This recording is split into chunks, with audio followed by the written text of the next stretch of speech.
भारत का एक ऐसा अय्याश राजा जो अपने महल में बिना कपड़ों के रहता था। रानियां भी बिना कपड़ों की घूमा करती थीं। हर दिन एक नई रानी के साथ सोता था राजा। 365 रानियां एक साथ रहती थी हरम में। रानी के शरीर पर शराब डालकर चाटता था। स्विमिंग पूल में करता था आलीशान पार्टियां। उस जमाने में किया करता था सामूहिक संबंध। निर्वस्त्र होकर ही करता था सभा को संबोधित। इस राजा के पास था 177 करोड़ रुपए का नेकलेस, 17 करोड़ के डिनर सेट में करता था भोजन, अपने खुद के प्राइवेट प्लेन से करता था सफर और 44 से अधिक रोल्स रॉयस थी काफिले में शामिल। दोस्तों, भारतीय राजा अक्सर अपनी बहादुरी और पराक्रम के लिए जाने जाते हैं, जिन्होंने हर बार दुश्मन को मुंह तोड़ सबक सिखाया है। आज भी कई वीर योद्धाओं के किस्से इतिहास में स्वर्णिम अक्षरों से अंकित हैं, लेकिन एक राजा ऐसा भी हुआ है जो अपनी हवस और अय्याशी के लिए जाना जाता था। इस राजा के दिमाग में हर समय सिर्फ एक ही बात घुमा करती थी, किस रानी के साथ किस पोजीशन में मजे करने हैं। ये कोई मामूली राजा नहीं था, बल्कि इसके चर्चे यूरोप तक मशहूर थे। हिटलर से भी इस राजा की दोस्ती थी। हम बात कर रहे हैं पटियाला रियासत के महाराज भूपिंदर सिंह की। आपको जानकर हैरानी होगी कि पंजाब के पूर्व सीएम कैप्टन अमरिंदर सिंह इन्हीं महाराज के पोते हैं। महाराज भूपिंदर सिंह से जुड़ी कई रहस्यमय बातें हम आपको आज बताने वाले हैं। भूपिंदर सिंह का जन्म 12 अक्टूबर 1891 के दिन पटियाला के मोतीबाग इलाके में हुआ था। उनके पिता महाराज राजेंद्र सिंह थे। साल 1900 में राजेंद्र सिंह की मौत के बाद भूपिंदर सिंह को राजा बनाया गया, लेकिन आधिकारिक तौर पर उन्होंने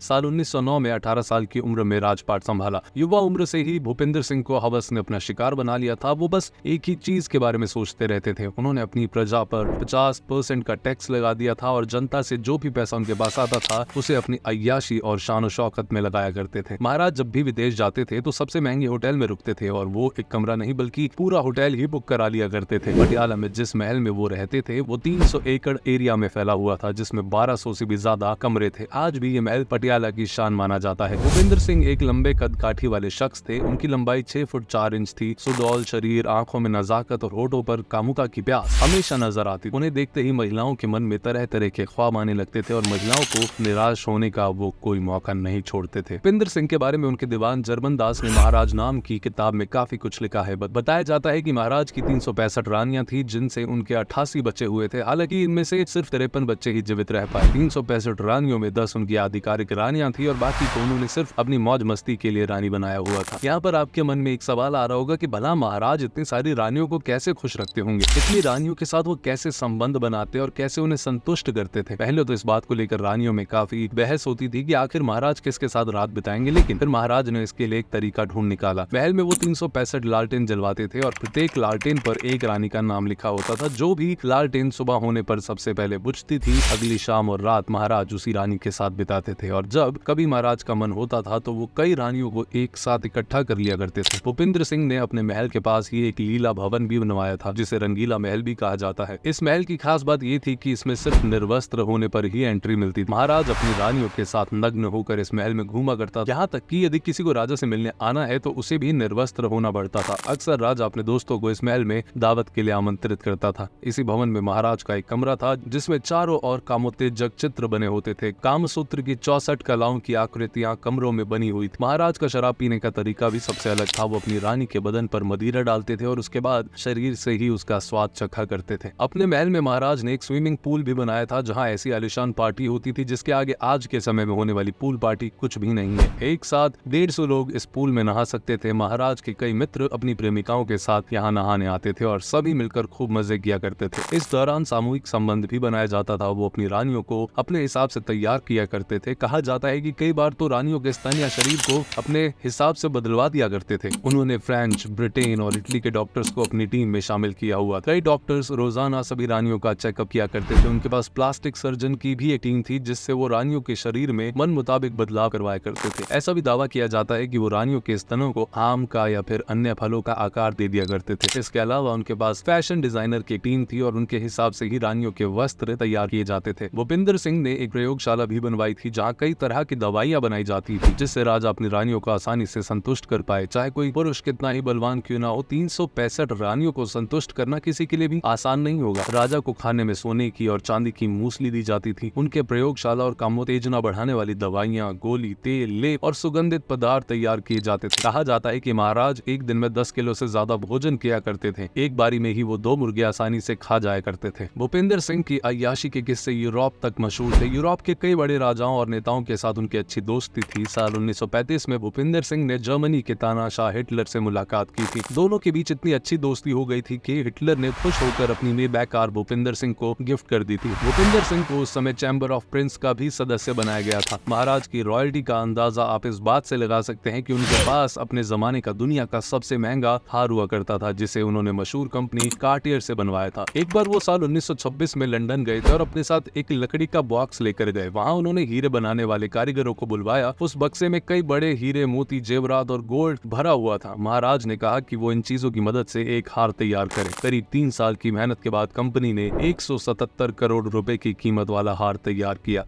बताया जाता है कि जब कभी महाराज का मन होता था तो वो नग्न होकर सिर्फ ये हार पहनकर ही सभा को संबोधित किया करते थे। आजादी के बाद ये हार साल 1948 में रहस्यमय तरीके से चोरी हो गया, जिसके बारे में आज तक पता नहीं चल पाया है। इस हार की कीमत 2.5 अरब डॉलर से ज्यादा बताई जाती है। महाराजा भूपिंदर सिंह को और भी कई चीजों का शौक था। वो पोलो के एक माहिर खिलाड़ी थे। उन्होंने टाइगर्स ऑफ पटियाला नाम की एक टीम बनाई और इस टीम ने दुनिया भर की कई प्रतियोगिताओं में भाग लिया। महाराजा का एक कमरा तो सिर्फ ट्रॉफी और अवार्ड से ही भरा हुआ था। उनके पास 500 से अधिक घोड़े थे, जिनका इस्तेमाल वो सिर्फ पोलो खेलने के लिए किया करते थे। महाराज को शिकार करने का भी काफी शौक था और अक्सर वो बड़े और खुखार जानवरों का शिकार करने निकल जाते थे। क्रिकेट के प्रति भी उनकी दीवानगी कम नहीं थी। वो बीसीसीआई के फाउंडर मेंबर रहे हैं और रणजी ट्रॉफी की शुरुआत का श्रेय भी उन्हीं को जाता है। उनके सिर पर जीत का ऐसा जुनून था कि इसके लिए वो कुछ भी कर सकते थे। एक बार वो लंदन में भारतीय टीम को लेकर गए, जहां अंग्रेजों से उनका मुकाबला होना था। मैच से एक दिन पहले महाराज ने विदेशी खिलाड़ियों के लिए एक दावत रखी, जिसमें सभी खिलाड़ियों को खूब शराब पिला दी गई। महाराज ने सभी को एक बड़े साइज का पैक पिलाया था, जिसे आज दुनिया भर में पटियाला पैक के नाम से जाना जाता है। पटियाला पैक पीने के बाद सभी खिलाड़ी अगले दिन सुबह तक नशे में रहे और मैच में भारतीय टीम ने जीत हासिल की। महाराज भूपिंदर सिंह भारत के पहले ऐसे शख्स थे जिनके पास अपना खुद का विमान था। इतना ही नहीं, उनके पास 200 से ज्यादा गाड़ियां थी, जिनमें से 44 और रोल्स रॉयस थी। 20 गाड़ियों का इस्तेमाल रोजाना उनके काफिले में किया जाता था। भारत में पहला रनवे भी उन्होंने ही बनवाया था। साल 1938 में एक बीमारी के कारण महाराज का निधन हो जाता है। अपनी बीमारी के इलाज के लिए उन्होंने कई बड़े डॉक्टर्स को बुलवाया, लेकिन उनकी बीमारी के बारे में किसी को पता नहीं चल सका। उनके निधन के बाद उनके बेटे यदवेंद्र सिंह पटियाला के महाराज बने। यदवेंद्र अपने पिता की तरह अय्याश तो नहीं थे, लेकिन उनके शौक भी काफी महंगे थे। अपने और अपनी रानियों के लिए वो लंदन के कपड़े मंगवाते थे, लेकिन साथ ही वो अपनी जनता का भी ध्यान रखते थे। साल 1947 में आजादी के बाद पटियाला को भारत में शामिल कर दिया गया। कैप्टन अमरिंदर सिंह भी पटियाला के इसी शाही घराने से संबंध रखते हैं, जो 2 बार पंजाब के सीएम रह चुके हैं। तो दोस्तों, ये थी भारत के सबसे अय्याश राजा महाराज भूपिंदर सिंह के बारे में पूरी जानकारी। उम्मीद करते हैं कि आपको हमारी आज की वीडियो पसंद आई होगी। क्या आप जानते हैं कि भारत की सबसे अय्याश रानी कौन सी है? अगर हाँ, तो कमेंट सेक्शन में कमेंट करके जरूर उनका नाम बताएं। आज के लिए इतना ही। आपसे फिर मिलेंगे एक नई वीडियो और ढेर सारी रोचक जानकारियों के साथ।